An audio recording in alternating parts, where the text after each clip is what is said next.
First question, I'm depressed. Excellent. Very good. You have just uncovered the first noble truth of suffering. Well done. So when you're depressed, what are you going to do about it? Love your depression. When you're depressed, you get many benefits. You don't have to get up early in the morning. You don't have to go to work. You don't have to achieve anything because you're depressed. You can't do anything anyway. You can sleep as much as you like. And you can eat whatever you want. You don't have to worry about healthy food because you're depressed.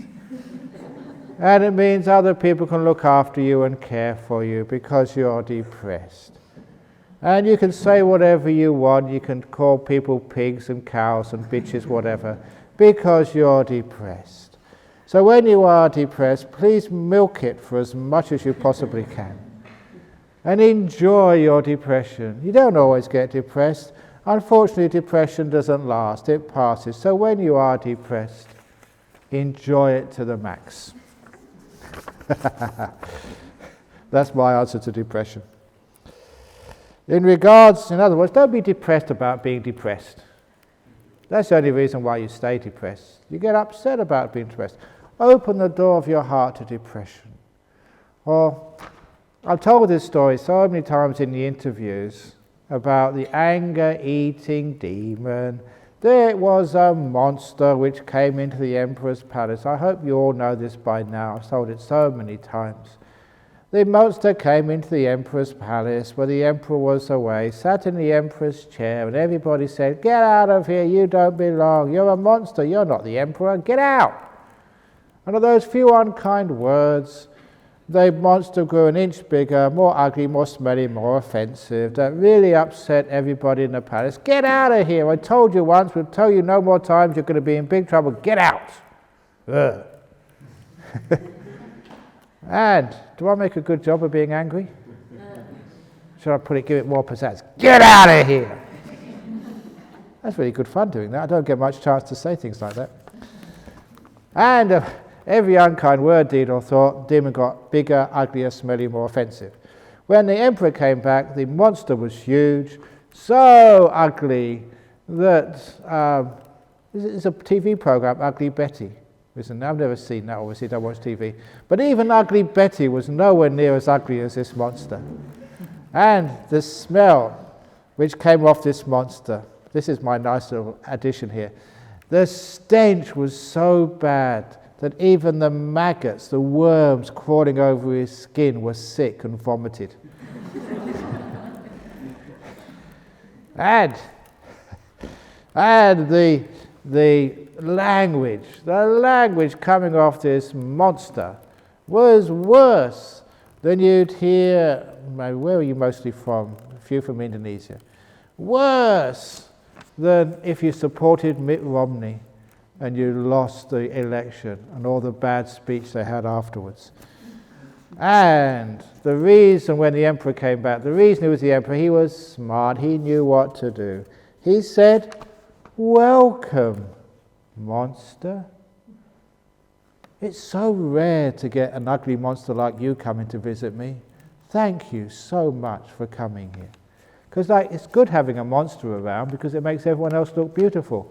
I was complaining, one of my monks, I was just over at tea time, and I was saying, "You look too thin. You're embarrassing me." Because if all the monks are fat, then it's okay, just you don't stand out. So I said, if you sit over there somewhere so you can't compare. So having a monster is sometimes quite good. Everyone looks beautiful. Then, what else is there? Oh yeah.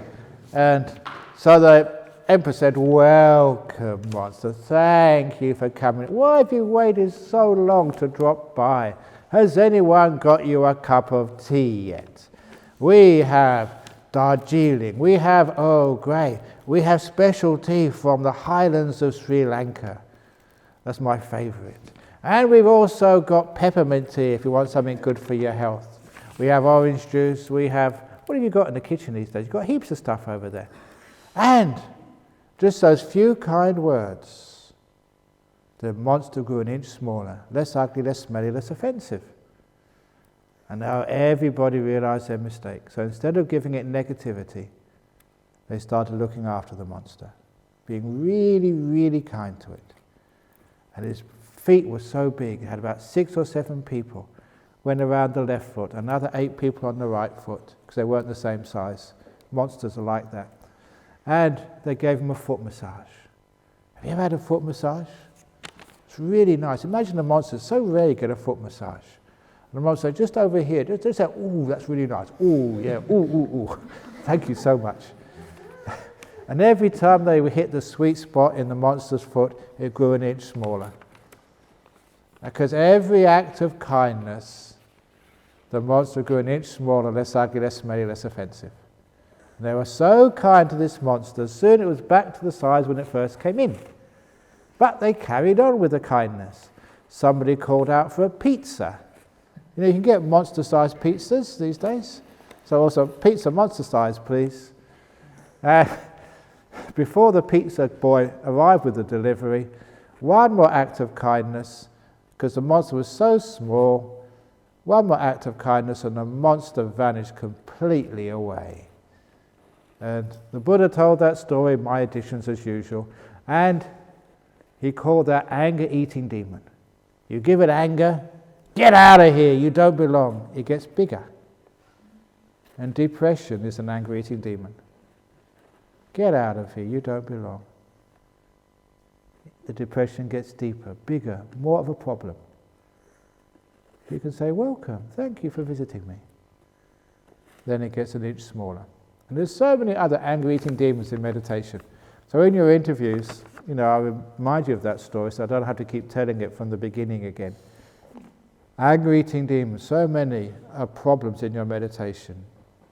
Restless, thinking too much, sloth and torpor, frustration, whatever. Welcome, frustration. Thank you for coming to visit me. And you give it kindness, and it gets less. Dear Bhante, in regards to the truth of rebirth, are there any other skillful means, apart from reading relevant near-death experience and past life research, to help convince those Buddhists who ascribe to the one-life-only view, as espoused by Stephen Batchelor's secular Buddhism? Thank you. Yeah, of course there's a way. Die. And then you will find out. People always say, no, actually it's also, if you get into jhanas, what happens in jhanas? Remember this, the mind is there, very bright, very clear, and your 5 senses have stopped.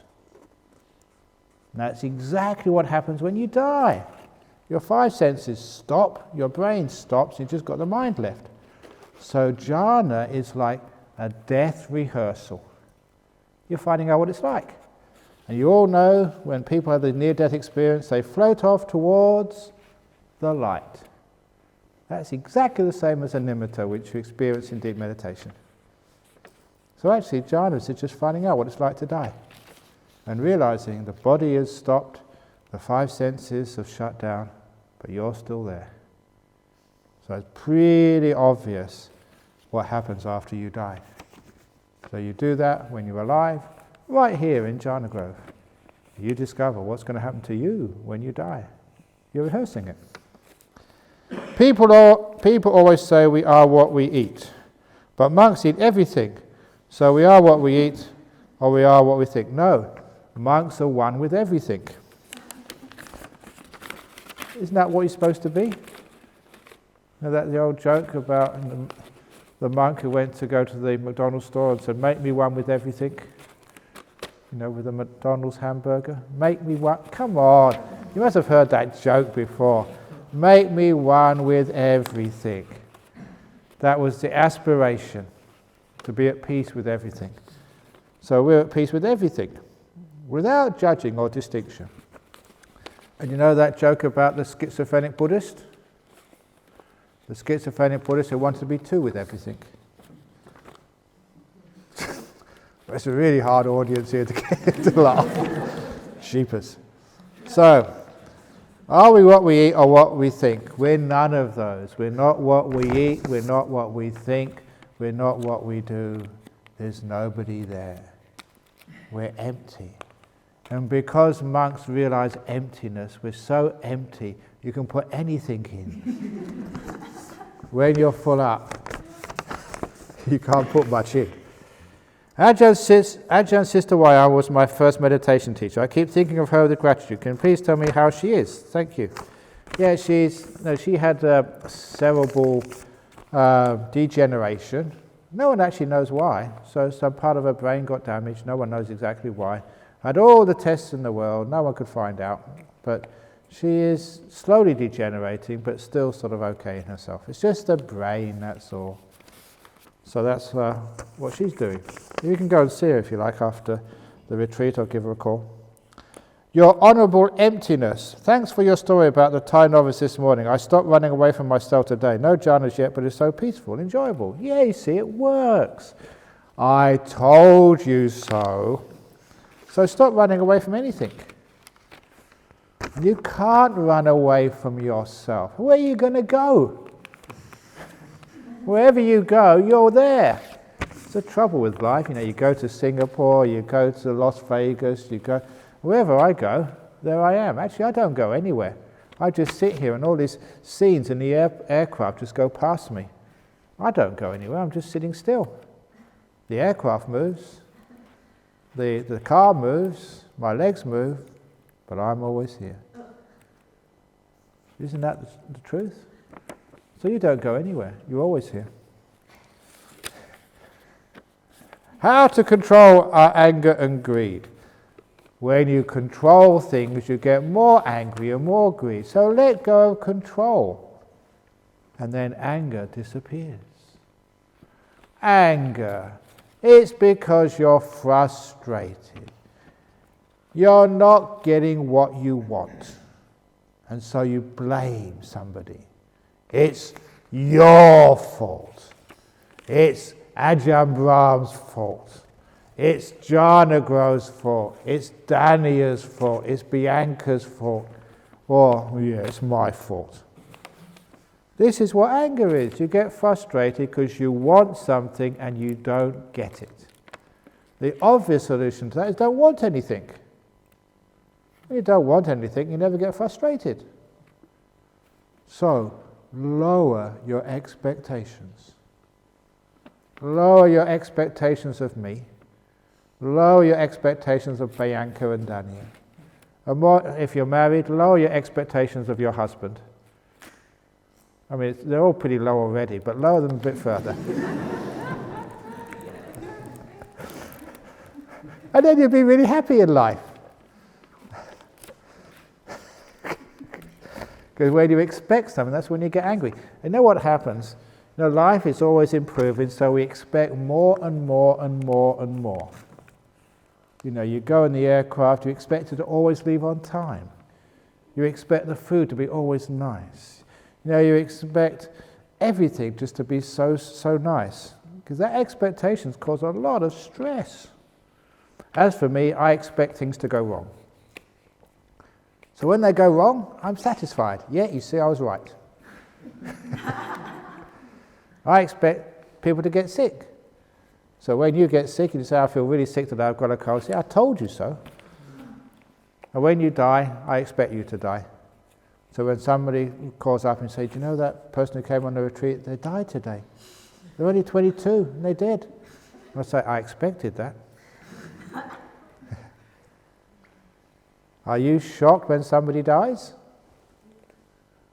That's really stupid. People die all the time.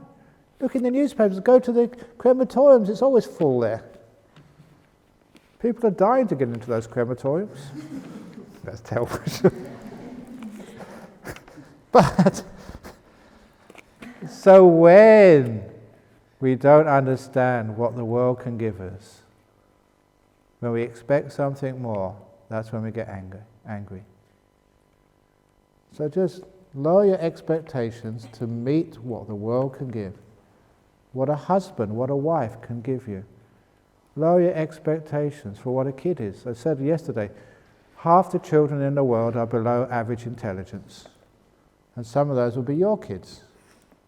It's obvious. So lower your expectations. Don't expect your kids always to go to universities. Not everyone can get in there. when you lower your expectations, then anger disappears. And for your greed, what do you want to get greedy for? Do you really want, if I had $1 million, would you like it? If you're wise, you say, no thank you. If you're very wise. Because you just get too much money and you don't know what to do with it. Sociological and psychological research has found there is an optimum income for a person in today's world. And I think in Australia it was about $50,000 a year. If you earn more than that, you've got excess money, you have to invest it, and that's really a lot of worry. The stock market goes up, the stock market goes down. Should I invest it in a bank? Should I invest it in sort of some company, which they always sort of get their commission? You don't know what to do. It's a lot of worry and concern. Too much money causes you too much stress. Too little money is very stressful. You can't afford to do what you love doing. So it's obvious there is an optimum amount of income, which is the maximum happiness. Too much is too much worries and stress. You don't have any moment of peace. Too little, you can't afford the basic necessities of life and just being able to travel, come to Jhana Grove and things like that.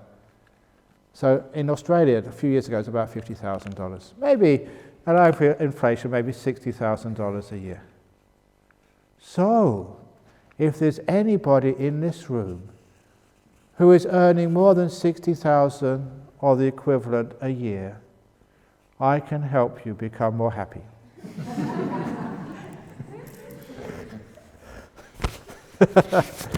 You don't believe me, do you? Give it a try, you'll be much more happy. And though greed is just asking for things which will never give you happiness. So you ask, what do you really want anyway? Isn't it nice to ask, what do I really want? What you want is peace, respect, happiness. Those are the things you want. I better carry on with this. There's too many questions. Anyway, aside from reading the relevant near-death and past... I did that one already. Skillful means to get... Can I read a book during this retreat? No. Anapanasati in Buddhist meditation experience? Yes. Mindfulness, Buddhism beyond is Ajahn meditation experience? Yes. Thanks with metta. Easy. Yeah, of course you can read during the retreat. And Anapanasati is the Buddhist meditation experience. So they say. But who knows? I can't ask the Buddha anymore. Maybe they made it up. Who knows what the Buddha did? Why do you want to know anyway? Mindfulness, bliss and beyond is Ajahn meditation experience. Those are just the menu. Taste the food and you will find out what is the experience. So, if it was my experience, it wouldn't be worth reading, would it? You have to read your own experience. Write your own book on meditation, bliss and beyond for yourself. Experience it first. Ajahn, can you offer hints regarding how to focus the attention on the breath? I've been doing that for the last 4 days. Oh, you haven't been paying attention. Sometimes the breath is finishing at the top, still filling at the bottom, etc. Is the attention a little here, a little like a camera lens adjusted to suit the distance from point of entry to the lungs? You don't worry about the lungs or where it's going in, where it's going out. You just know. You ask a 5-year-old kid to watch your breath and they can do it very easily because they don't think too much. So it's just, you know the breath's going in, you know the breath's going out. It doesn't matter where it's going in. It might be going in through your left ear. Who cares? As long as you know it's going in, you know it's going out. That is enough. Don't focus on the body. Focus on the breath.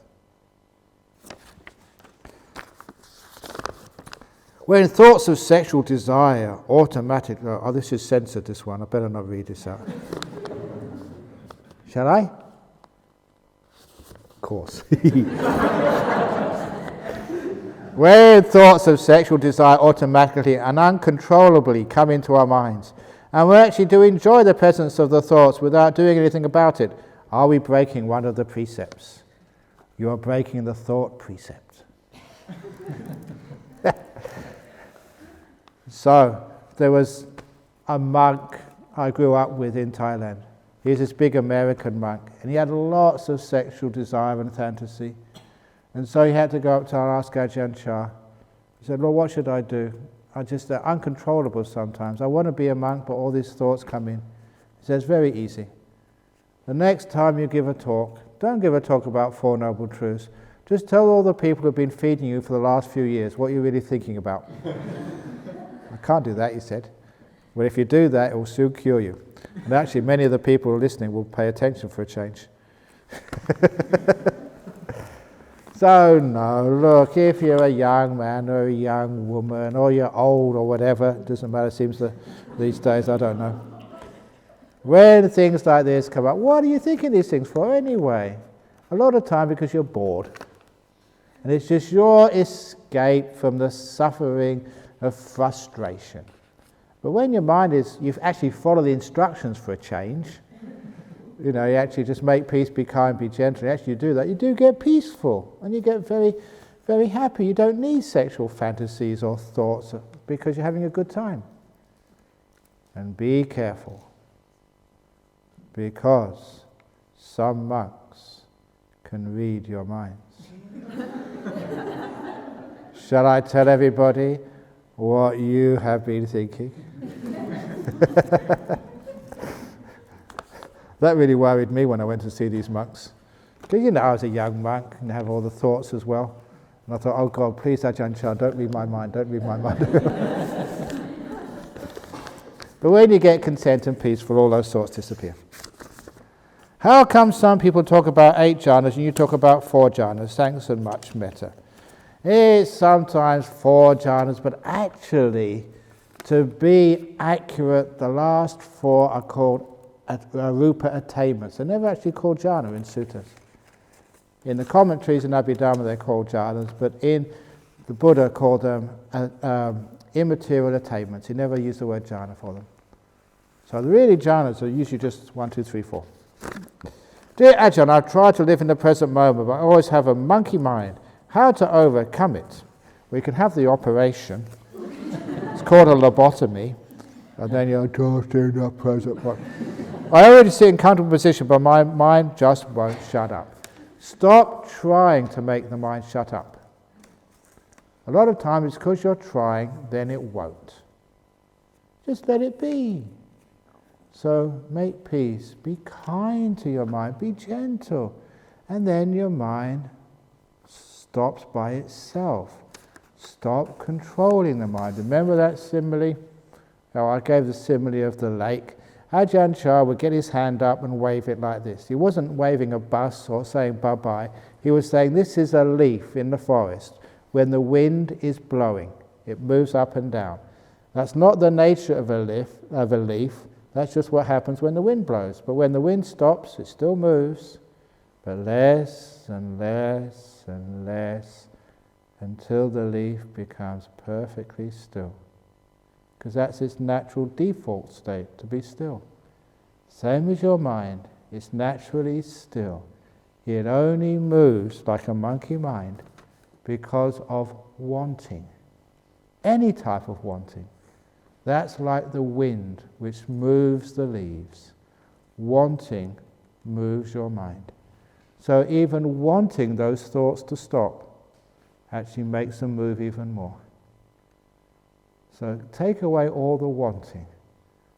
Just let it be. Make peace. Be kind. Be gentle. Don't want it to be different.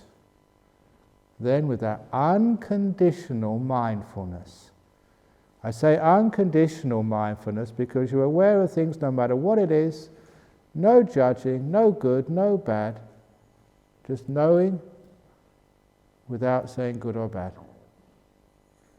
And then because you're not wanting anything, you're just being, you find all the thoughts get less and less and less.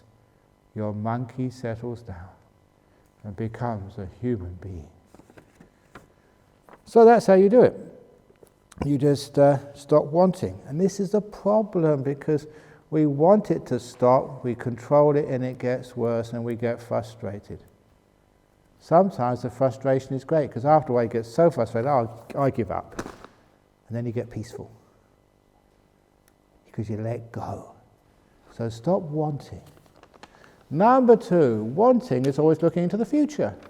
Wanting it to be something else. If you stay in the present moment, really stay in the present moment, you're stuck with this. There can't be any wanting. No frustration, because it's here. So, being in the present moment is the second way. I mean, really being in the present moment. You can't want anything. All wanting means you have to have some perception of the future. Some place you're not where you want to get to. So just be in the moment. Make peace with your monkey mind. Stop wanting it to be different. Once there was a man who had a chicken. He wanted it to be a duck. How suffering he was. So if you want your mind to be different than it is, that's suffering. So if it's a monkey mind, welcome monkey mind. Just like that demon in the Emperor's Palace. Welcome, thank you for visiting me. And then the mind gets less and less active. It just settles down. Stop wanting. Go the opposite direction. Make peace. How to have a silent world. How to have a silent world after I leave this world. A lot of routines. In other words, I think when you leave this retreat centre, it's very easy to have a silent. Use earplugs when you go to work. Then it's a silence. You don't hear anything. But I think you really mean inner silence. And again, for inner silence, once you get to know silence and respect it, it will stay much longer. A lot of times when you have a moment of silence, you disrespect it, so you throw it away. You don't know its value, like throwing away gold. Once you know the value of silence, and it's more important than thinking, you'll find silence stays with you longer and longer and longer. So change your value system. Don't value thinking. It never answers the questions anyway. Silence does answer the questions. Truth lies in silence, never in thoughts. So when you value silence and you give it extra value, then the mind will always incline to what it thinks is important, what it thinks is valuable. So it will incline to silence more and more. Take away the value from thinking. It never answers the questions, it just drives you crazy, it just drives you round and round and round. And instead, be a silent sage rather than a crazy thinker. Just wondering if you could share some of your experiences meeting various Ajahns from Thailand and Sri Lanka. I am particularly interested in Ajahn Buddhadasa. Do you have any anecdotes about him? I never met him, but the previous abbot here, Ajahn Jakro, he met him. And he told this really funny story about him. I'll never forget this. He was talking to this Western monk, this young, I don't know if he was English or something, American probably, young American monk. And he was giving him a nice talk and was saying that, yeah, this is what you have to do. And he says, if you do this, it's easy to become enlightened, said Ajahn Buddhadasa. And this maybe American, only been a monk for 1 or 2 years. Well, if it's that easy to become enlightened, Ajahn Buddhadasa, why aren't you enlightened? And the next thing which happened, Ajahn Buddhadasa was chasing this man holding his stick through the forest. This really conceited young Westerner. And I was just that picture of a monk chasing a young American through the forest with a stick. I'll show you what enlightenment is. So yeah, it's just, I always have these nice anecdotes of these crazy monks in Thailand. Some of them are extremely wise and very kind. What's the best way of learning to let go of guilt? Since I become a mother, I have so much guilt in me. Every time I leave my child or not spend so much time with her, I felt guilty. Help, please. Yours, guilty mum. oh look, your child is probably having a wonderful time without you. You know, he's got no rules, you can do whatever you like. So sometimes it was great when my mum went away and I just had my dad, because he was much looser than my mum was. So you ask your kid, and said, oh great mum, when are you going to retreat again? Yeah, of course your kid is glad to see you again. She has to do that because otherwise the game's given up. There was this story of this young boy, maybe about 7 or 8 years of age, and he went into the barber shop. I think it was in New York somewhere. And the barber who was cutting the hair of a customer said, look, this kid is the stupidest kid in the whole world, and I'll prove it to you. And he got $1 in one hand and 2 25-cent coins, this is the United States, in the other. He said, which one do you want? And the kid took the 2 25-cent coins rather than the $1. See, he's a stupid kid. He always does this. So when the guy had finished having his hair cut, he went outside and saw the kid with an ice cream cone. And he went up to the kid and said, look, you look intelligent. Now why do you always take the 50 cents instead of the $1? He said, because so, as soon as I take that $1, the game's finished.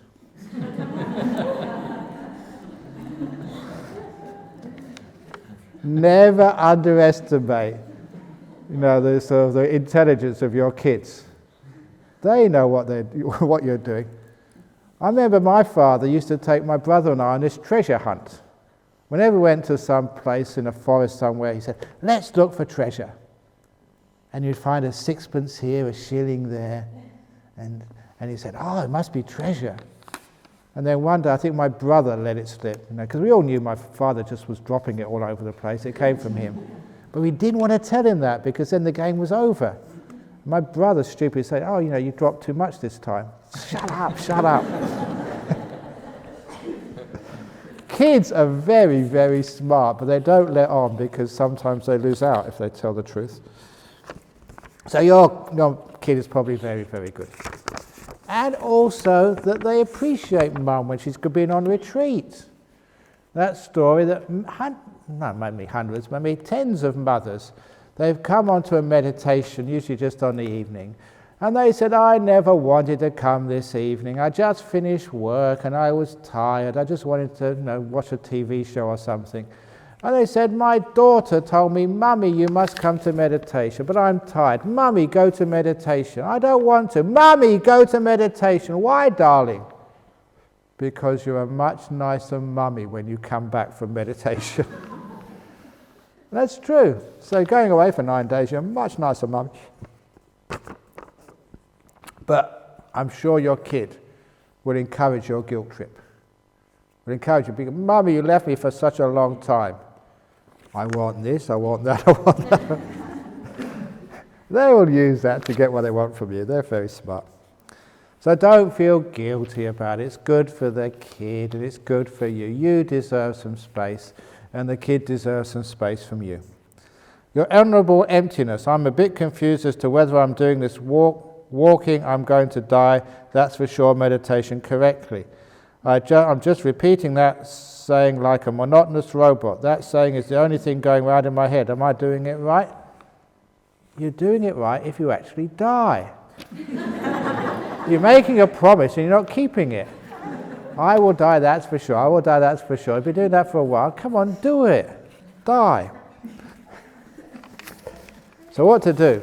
You're walking there, I will die that. If you get bored, just drop down to the ground. And pretend. Oh, I'm dying. And see what you feel like. Now, what you do, if you keep on saying it, see if you can get up to fear. Because if you really are saying, you're really paying attention, it should give rise to fear. You're going to die.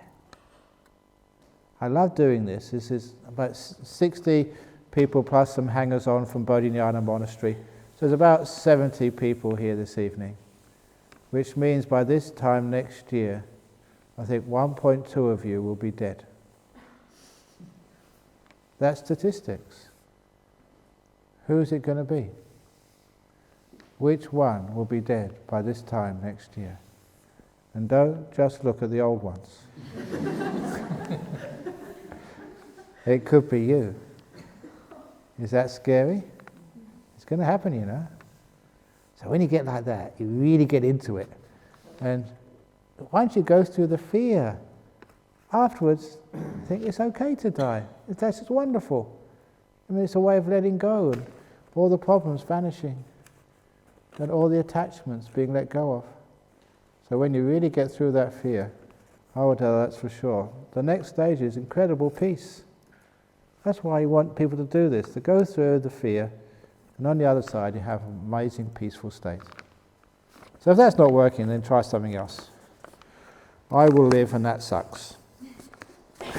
Or something like that. Mess around. Your emptiness. We may not be as lucky as some to have you guide us by our bedside before we die. Just in case we drop dead and haven't had enough meditation practice to know what to do, can you please be so kind to give us some pointers? Okay, remember when you die to stop breathing. And to let go. So die well. Don't struggle. Everybody who dies and comes back to tell the tale always says it's very, very pleasant once you get past that point of death. Dying is the problem. Death is wonderful. The story of this one woman, I think she was on a BBC documentary somewhere, she died, and floating outside of her body, she was having the time of her life. It was so peaceful, so lovely. And then, they met this spirit somewhere, and the spirit said, it's not your time. You have to go back. That's very common. And she said, no way. I don't want to go back to this old stinky body. I'm having a good time. And the spirit said, but you have to go back. It's not your time. She said, I don't care. I'm not going back. I'm dead and that's it, okay? And they had this argument on this astral plane. This big argument. And in the end, the spirit took her in its arms and threw her back into her body. And so she woke up again. She was back in her body. And she remembered everything. And when she was doing this interview, she said, I'm really angry at that spirit, what that person did to me. When I die next time, for real, I'm going to find that guy. And you wouldn't believe what I'm going to do to him. I'm going to bash him, I'm going to hit him, because he sent me back to this rotten old body to live again, and I was having such a wonderful time before he threw me back in. That's not on. And I love that story because it shows just how wonderful it was to die. Peace, bliss, wonder. So, when it happens, come on, bring it on, as George Bush used to say. Let it happen, don't be afraid. The dying is a problem, the death is wonderful. So remember that when you're dying. I feel more peaceful when I close my eyes and listen to the nature rather than doing meditation in a meditation hall. Is it good or bad? It depends on what nature. There's good nature, there's bad nature. You can listen to the trucks on the road, that's nature. All the trucks are natural, it's all made of iron and other natural ingredients, rubber and petrol, that's all natural. What's unnatural? Everything is natural except the supernatural. Are you ready to listen to the supernatural? Ooh, the ghosts are coming. Got loads of... Shall we do a ghost story? Okay, turn the lights down.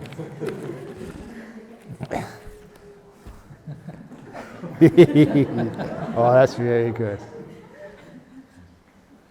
There was one of my friends. You probably heard this one before. If you have, be quiet, remember. For the people who haven't heard this, you've got to be quiet. He was coming home from the temple after a meditation session. And the way back to his house was passing the cemetery.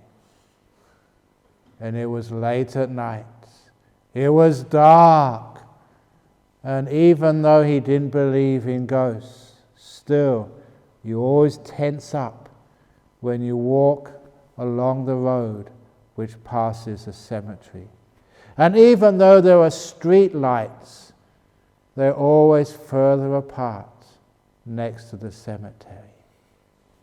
And as he was walking, he got to the halfway mark. Nothing had happened. He thought he was safe. He walked a little bit further, and that's when he heard someone was following him.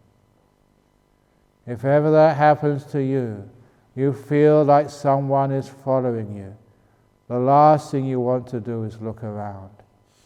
Instead, you just try walking a little bit faster.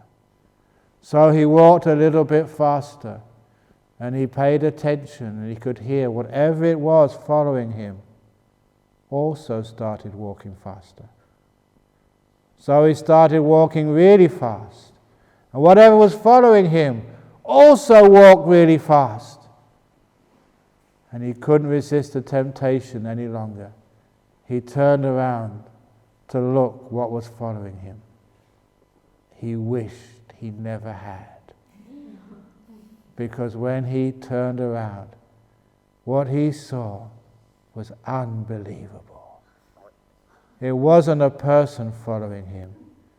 It was a coffin. A coffin standing vertically with all dirt and cobwebs off it. Bump, bump, bump, jumping after him. He freaked out. He started running as fast as he possibly could. And the coffin, bump, bump, bump, bump, followed him, not just as fast, but faster. It was catching up with him.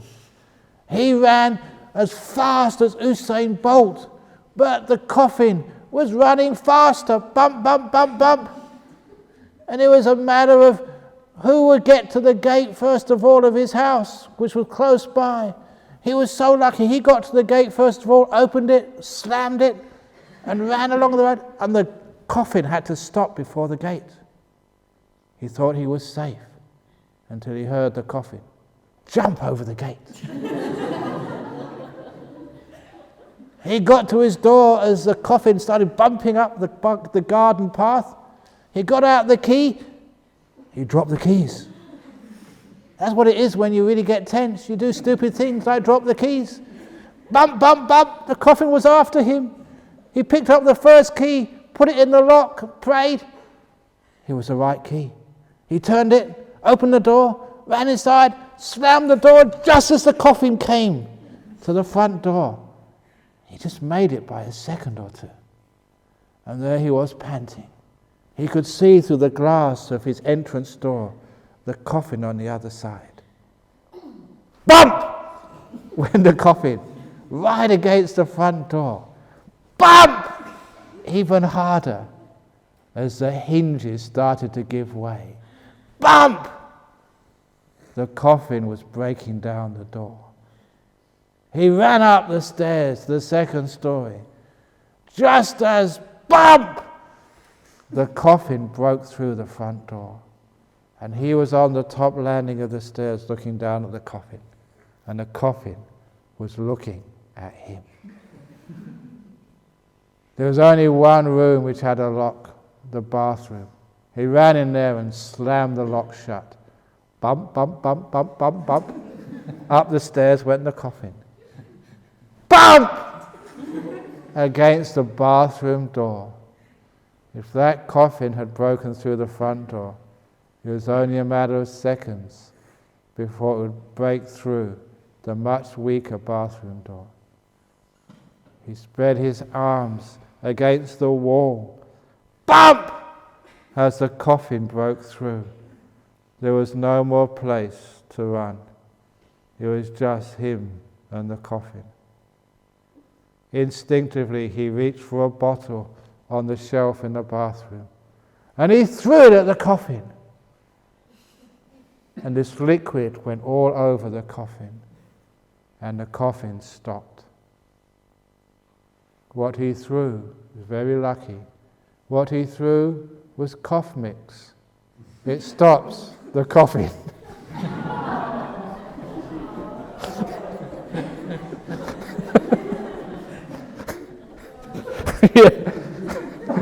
That's a terrible joke.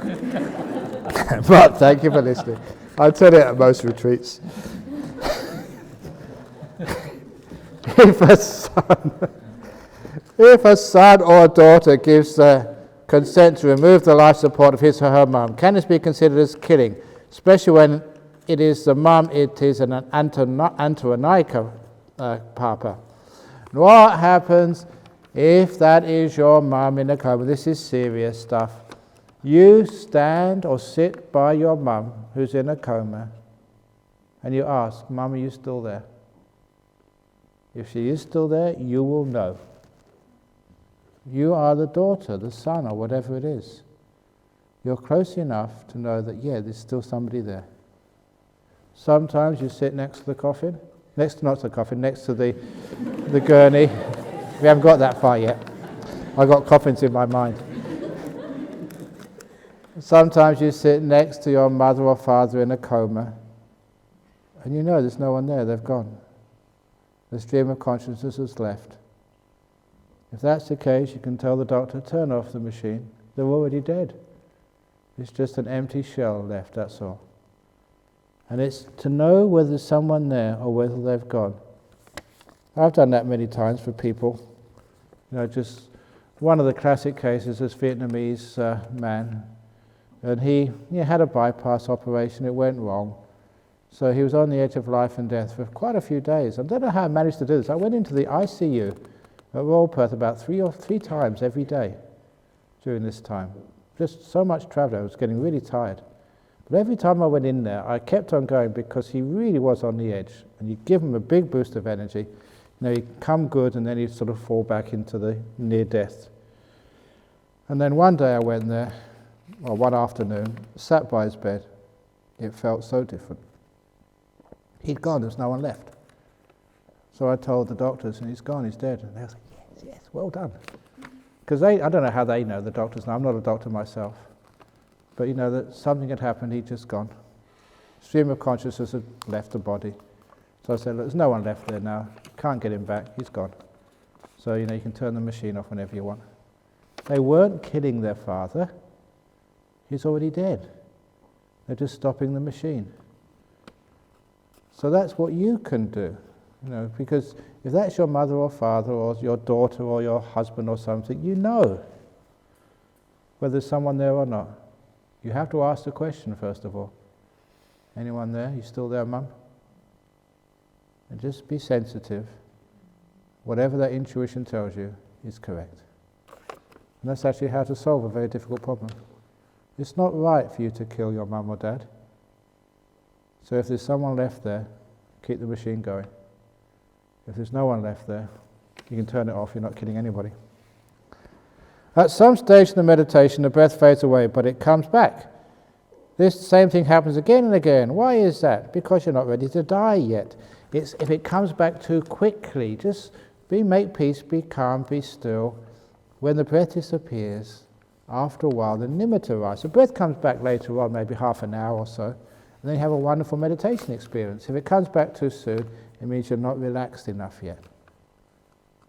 So be confident you're not going to die yet. The breath disappears, but you're still very healthy. So don't worry about it, but just keep on being kind, being mindful. The breath comes back and then it disappears, and it disappears for longer and longer periods.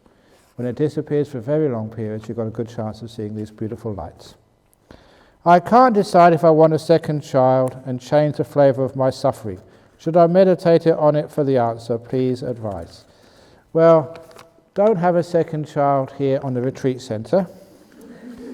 Just wait till you go back later on and talk it over with your husband or with your wife, whoever wrote this, and just feel the answer. That's the sort of question. When you have these important life questions, you put all the information into your brain, get as much information as possible. Can I afford another kid? Is this going to be good for my family? Blah, blah, blah. Once all the information is in, then forget it. Don't keep thinking about it. And then, after a few days, having put the information in, it just works its way through your brain, and you get the answer. It says, yeah, I feel like it's the right thing to do. Or you feel, no, it's not the right thing to do. Dear Ajahn, I'm so much delighted in keeping noble silence. I'm just afraid that I don't know how to adjust myself when I'm back to the normal year. Please advise. You're not back yet. Stop running off into the future. You might die before you go home. So don't worry about that until the last day. What should I do when the retreat's over? Nimitta is coming and going. What shall I do? Nothing. Be peaceful, be still, then the nimitta stays. Because you're doing something, that's why it doesn't last. Your Honourable Emptiness. What is a good place to start learning about practicing the Eightfold Path? Here. That's what you've been doing the last few days. So you're learning the essence of the Eightfold Path. In particular, the second factor of the Eightfold Path, right intention. You know what right intention is? Samma Sankappa. It's making peace, being kind, being gentle. What I've been telling you.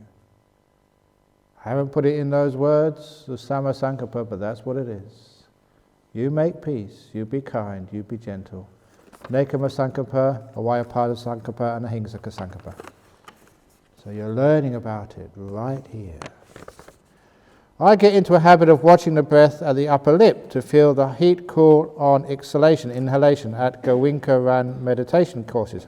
Can you give me any ideas how to change this and just feel the breath? Thank you. Put anesthetic on your upper lip so you can't feel anything there, and then maybe you could actually do it differently. I don't know, just if that's what works, then do it. You don't have to change. As long as you can watch the breath without any tightness in the head, and you can just watch the breath until the body disappears, fine. Dear Ajahn Brahm, tell us about the music in the 60s in London. Why? What's that got to do with meditation and jhanas? Also, do snakes usually come into the walkways? And do iguanas bite? I think this is one of those jokey questions. So, do snakes usually come into the walk? Because you asked the snakes. Do iguanas bite? No, they're all vegetarians.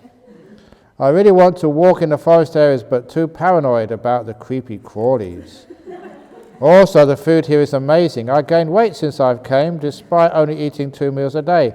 And that's why monks only eat 2 meals a day, because they're 3 meals a day. Just imagine what we'd look like.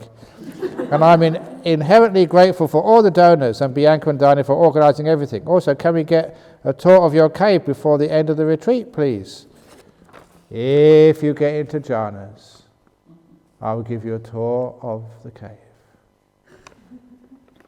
If you don't get into jhanas, then I will give you a tour of the cave anyway. Yeah, you get a tour of the cave later on. Reincarnation. Ajahn, how quickly can a person reincarnation? How soon after passing on?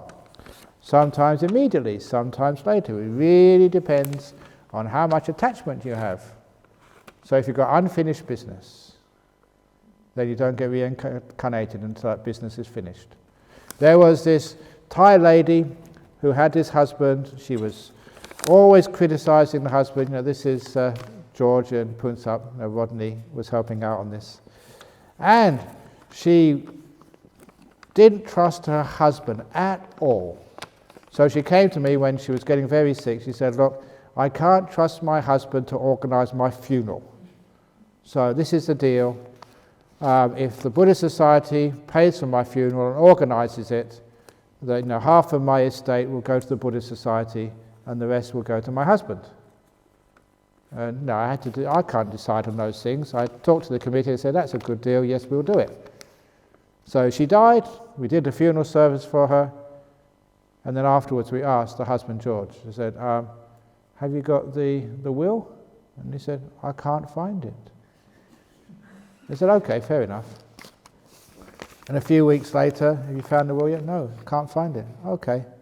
And then one day he came early in the morning to see me. I found the will. I said, where did you find it? He said, I woke up in the middle of the night. George, get that will. Give it to the monks. He was so terrified he couldn't give me that will quick enough.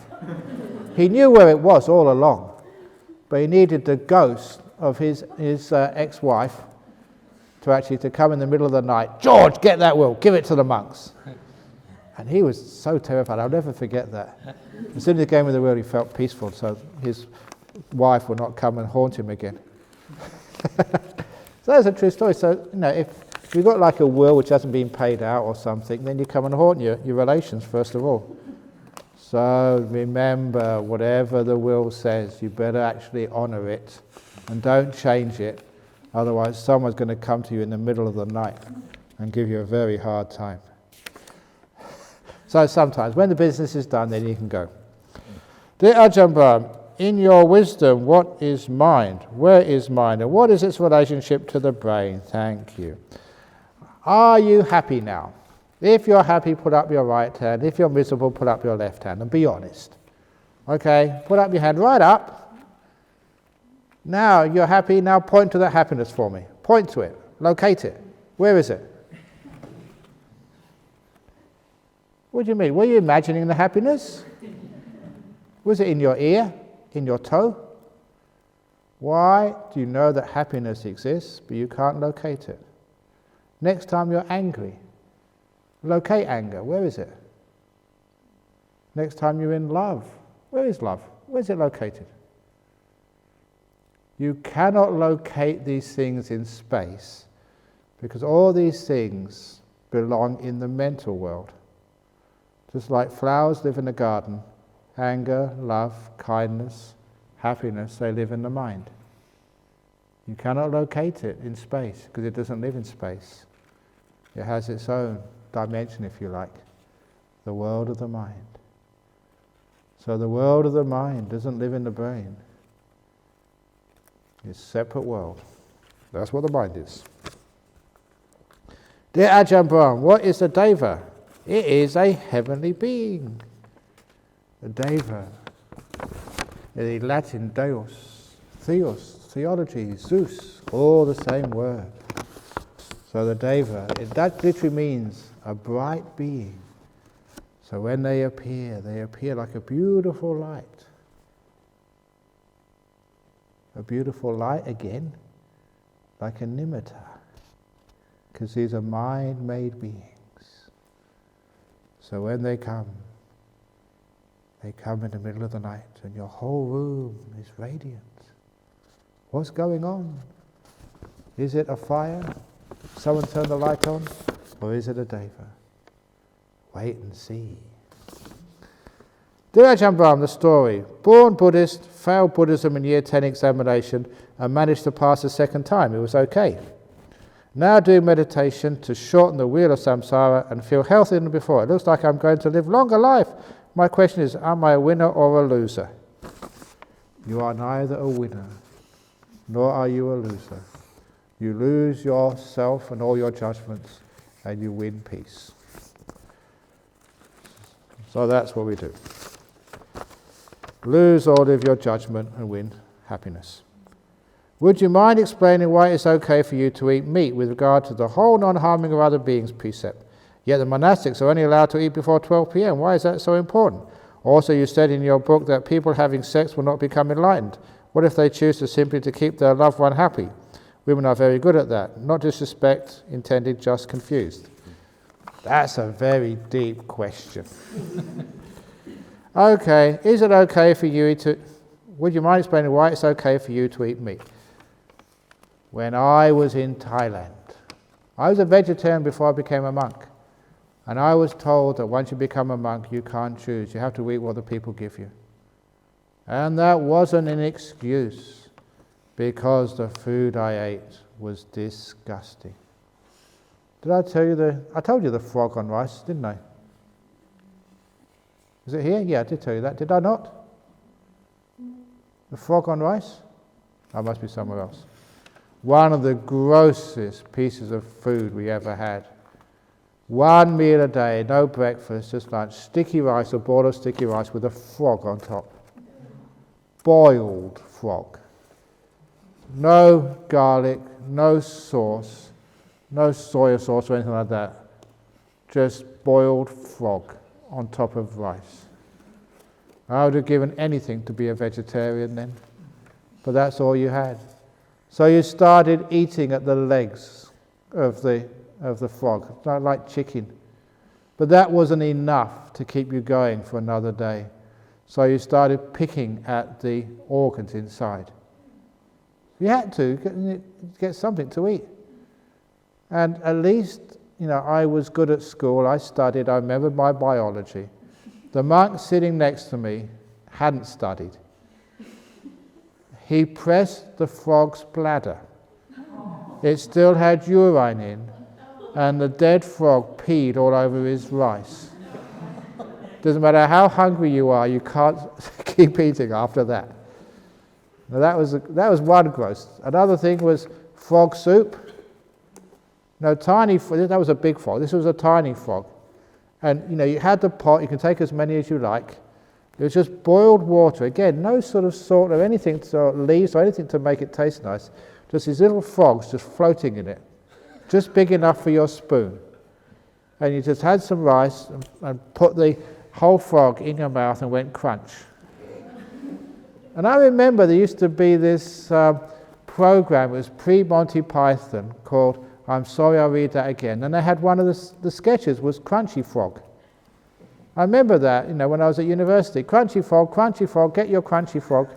And they were selling this in the movie theatres, instead of like peanuts or popcorn or ice cream, crunchy frog. And then someone took a crunchy frog, saying there's still bones in it. Yeah, that's because it's crunchy.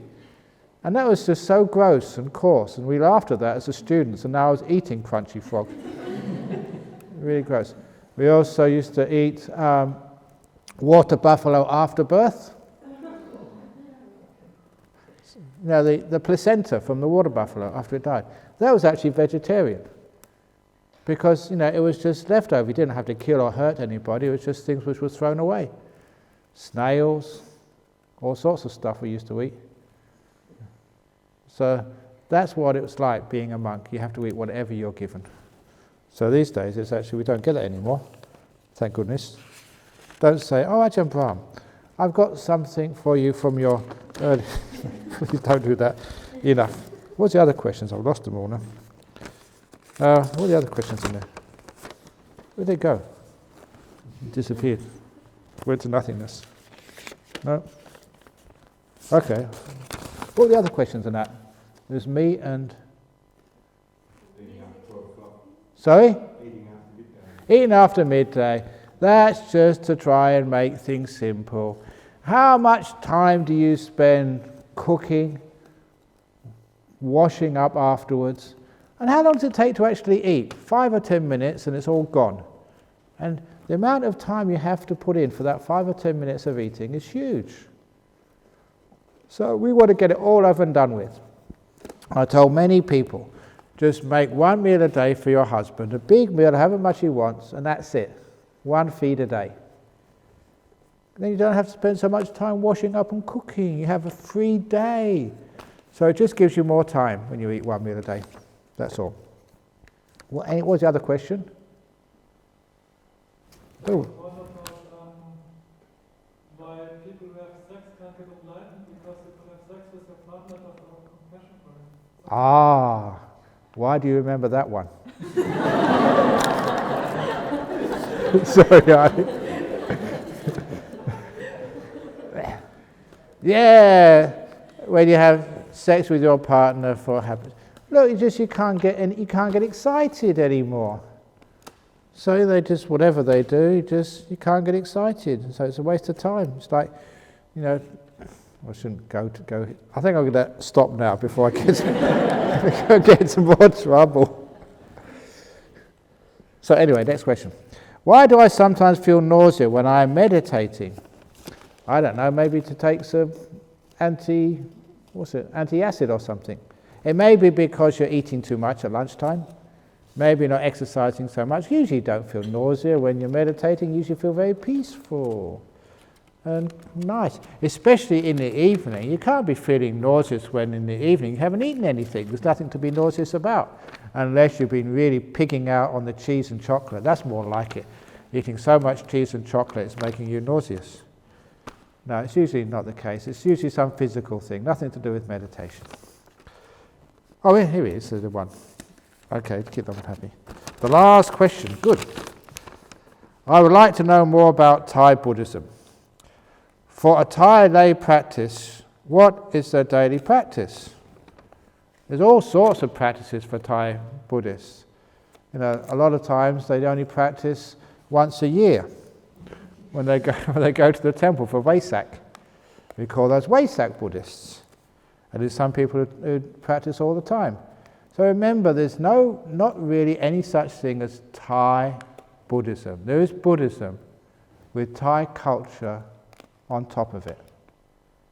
There is Chinese culture on top of Buddhism, but there's not Chinese Buddhism. There is Korean culture on top of Buddhism, but it's all Buddhism. Real Buddhism is international, and if you understand what real Buddhism is, you'll see in all these different lands it's just the same cake with different icing.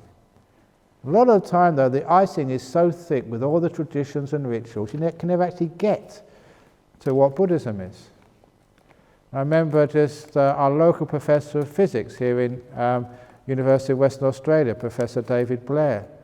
When he told me once that he went to Thailand as a young man, he was very interested in Buddhism, but he couldn't get close to Buddhism. All he had was the rituals and the chanting and the bowing and all the cultural additions.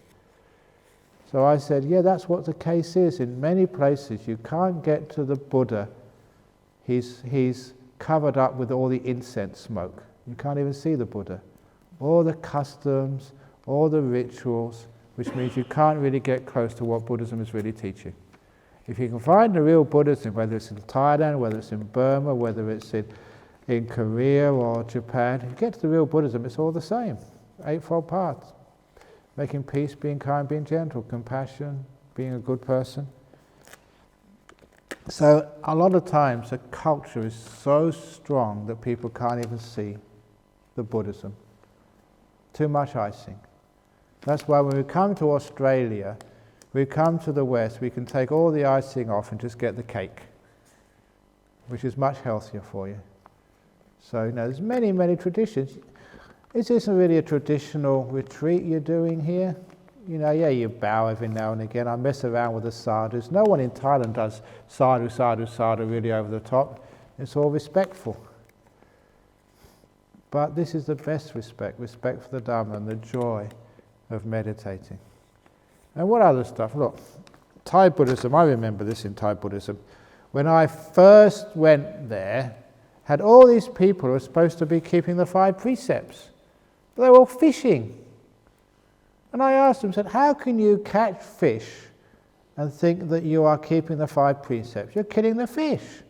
And they said, no, we're not killing the fish. We just take them out of the water and they die by themselves. That's what they said. So that's where you can see the culture, which is over. We used to love Thailand that way. They're just so practical and simple and just, they like fun. So I really liked them because they were very funny.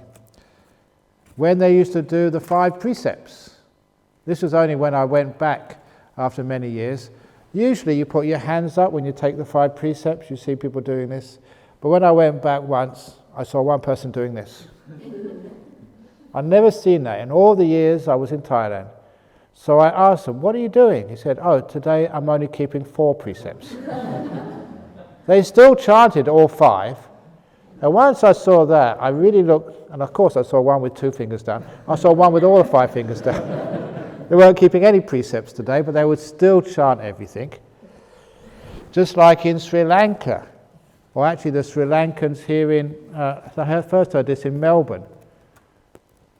You know that sometimes we have the 8 precepts, usually on the holy days, they're called Poya days. In some Sri Lankan temples, on the Poya days, they keep 13 precepts. They keep 8 precepts in the morning and 5 precepts in the afternoon. That's called the 13 precepts. In other words, they say, I will not eat in the afternoon. They say that in the morning. And in the afternoon they say 5 precepts now. So they're just messing around just because people being people. Do they meditate? Generally, it's a commitment to practice. There's much more meditation now. Again, Thai people were stereotyped, that Thais just offer dana to the monks, and they don't do anything else. But look, how many Thai people are meditating here? And they keep their precepts. So it's really good. There are some Thai people, some Sri Lankan people, they just, they say the precepts, but they don't keep it. And they sort of call themselves Buddhists, but they never meditate. But there's many, many more who are these days. So I think a lot of times that many Thai people, Sri Lankan people, Burmese people are actually looking back and realizing, let's not just do the culture, let's do the real Buddhism. And they're coming much closer to real Buddhism again. Is there a leader like Tibetans have, the Dalai Lama? No, actually there is a leader. When the Buddha passed away, or just before he passed away, he said, people asked him, who's going to be the leader once you're gone? No, give us a successor. And the Buddha famously said, once I pass away, the Dhamma and the Vinaya. The Dhamma, you know the word Dhamma, and the training, that will be your teacher from now on. And that was an awesome thing he said. It meant that we cannot have a Dalai Lama, or a Pope, or an Archbishop of Canterbury in our religion. Totally devolved the authority. So every monastery is independent. We don't have Mahanayakas, Sangharajas. That is just added by the culture of the country in which you live. Real Buddhism, there is no leader. You follow the Dhamma, the teachings. You follow the training. That's your leader. That's amazing. Other than regular meditation, what do you do to prepare for a good death? The best way to prepare for a good death is to have a good life. Have a good life, and then you'll have a good death. Don't think I'm going to have a bad life in the last few moments. I'm going to say, okay, I'm going to die tomorrow, so I'll take the 5 precepts now. And I'll start meditating now, because I've only got one day to go. Okay, I've been a bad boy before, but now I'm going to be good. It's a bit late. It's just like the person who starts to study the night before the exam.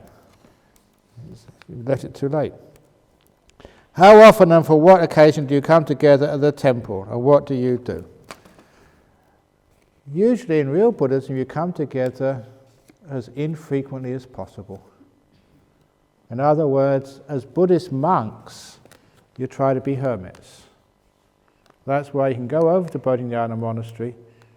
If you go in the afternoon, you shouldn't be able to see any monks. They're all in their huts meditating. I hope.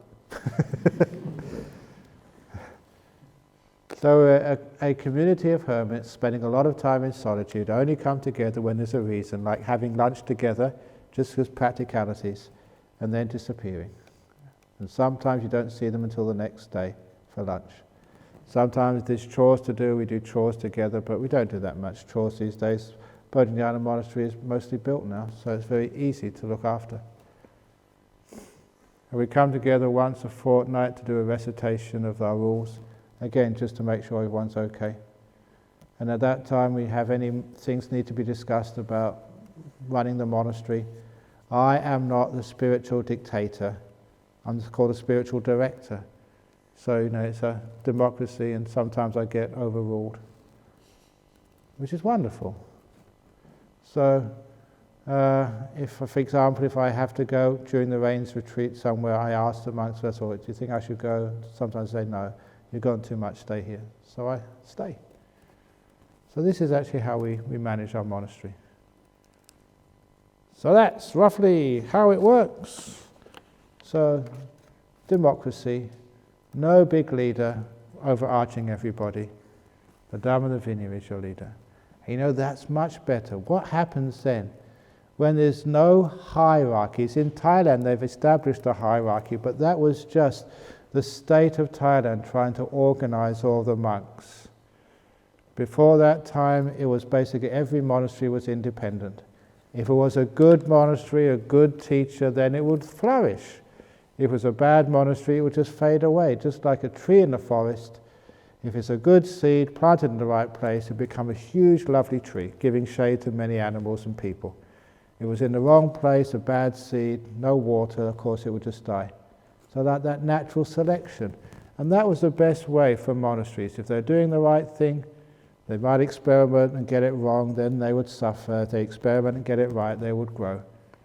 And that natural selection was always the way that Buddhism flourished, without any hierarchy, without anybody telling you what you should be doing. So actually, that was original Buddhism. He said that, just keep the rules, follow the Dhamma, follow the Vinaya, and you'll flourish. So you're not beholden to anybody. No archbishops, no popes, no cardinals, because that's where you get corruption. And that's how we practice it here. So, any questions about that? And again, there's so many questions, so if I didn't answer your question fully, or it was a serious question and I treated it as a joke, please, that means it was your karma. Nothing to do with me. But if you really want to ask the question again, write it again the next time. So some questions I treat seriously, some I use a bit of humour. If I treat everyone seriously, by this time, which is 9:20, you'd all be fast asleep. You'd be bored, silly. So at this time, I make it a bit fun, give it a bit more joy, answer some questions seriously, and in between a few jests, and a ghost story or two, just to give you that entertainment. So today you heard this ghost story of the coffin, and how the cough mix stops the coughing.